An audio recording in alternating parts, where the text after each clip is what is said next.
હવે જોઈએ ઉદાહરણ 2.10 એ 900 પિકોફેરાડના એક કેપેસિટરને 100 વોલ્ટની બેટરી વડે વિદ્યુત ભારિત કરાય છે. આકૃતિ એ.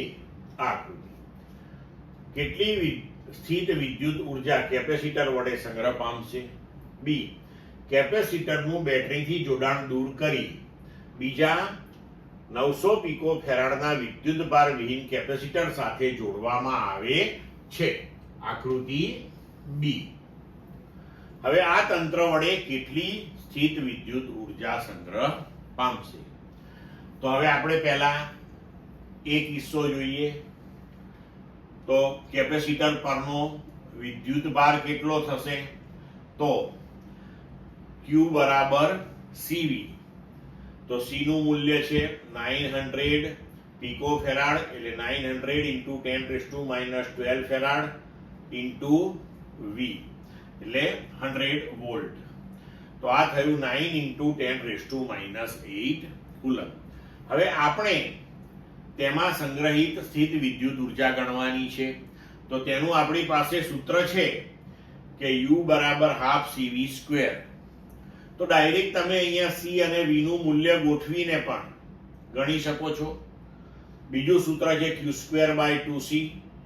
તો Q આપણે ગણ્યો, C નું મૂલ્ય આપેલું છે, આનો પણ ઉપયોગ કરી શકીએ, અને U બરાબર ½ QV. તો હવે જો અહીંયા આપણે આ ત્રીજા સૂત્રનો ઉપયોગ કરીએ, ½ Q નું મૂલ્ય 9 into 10⁻8 V 100, તો આપણને કેપેસિટરમાં સંગ્રહિત ઉર્જા મળશે 4.5 into 10⁻6 જૂલ. આ સૂત્ર પણ આપણે વાપરી શકત, પણ આપણે Q વિદ્યુતભાર ગણ્યો, કારણ કે બીજા કિસ્સાની અંદર આપણને એ ઉપયોગી થશે. હવે આપણે શું કર્યું છે કે આ જે કેપેસિટર છે એની ઉપર Q વિદ્યુતભાર છે.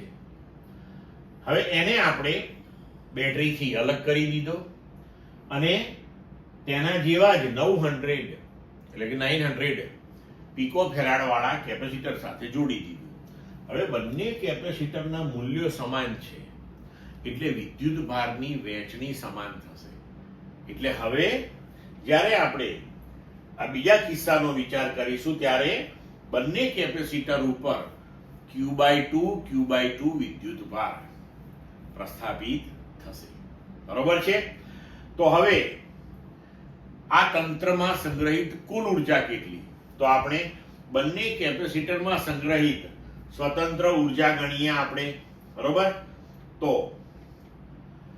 તંત્રમાં સંગ્રહિત કુલ ઉર્જા, તો એક કેપેસિટરમાં સંગ્રહિત ઉર્જા U1, બીજામાં U2 બરાબર U'. U1 plus U2 બરાબર U'. હવે U1 કેટલી? તો કે આ સૂત્ર Q²/2C પ્રમાણે જોઈએ તો વિદ્યુતભાર કેટલો? તો કે Q/2. તો Q/2 નો વર્ગ upon 2C વત્તા Q/2 નો વર્ગ upon 2C. તો આ થયું 1/4 Q²/2C વત્તા 1/4 Q²/2C. પણ Q²/2C એટલે આપણું U છે, તો આપણે લખી શકીએ કે આના બરાબર U/4 plus U/4. હવે U/4 plus U/4 એટલે U/2.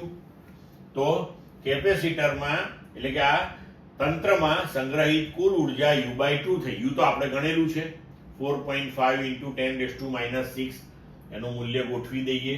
તો આ તંત્રની અંદર સંગ્રહિત કુલ ઉર્જા આપણને મળી 2.25 into 10⁻6 જૂલ. ક્લિયર મિત્રો? તો આ ચેપ્ટર પત્યું. હવે આપણે સ્વાધ્યાયના દાખલા જોઈશું.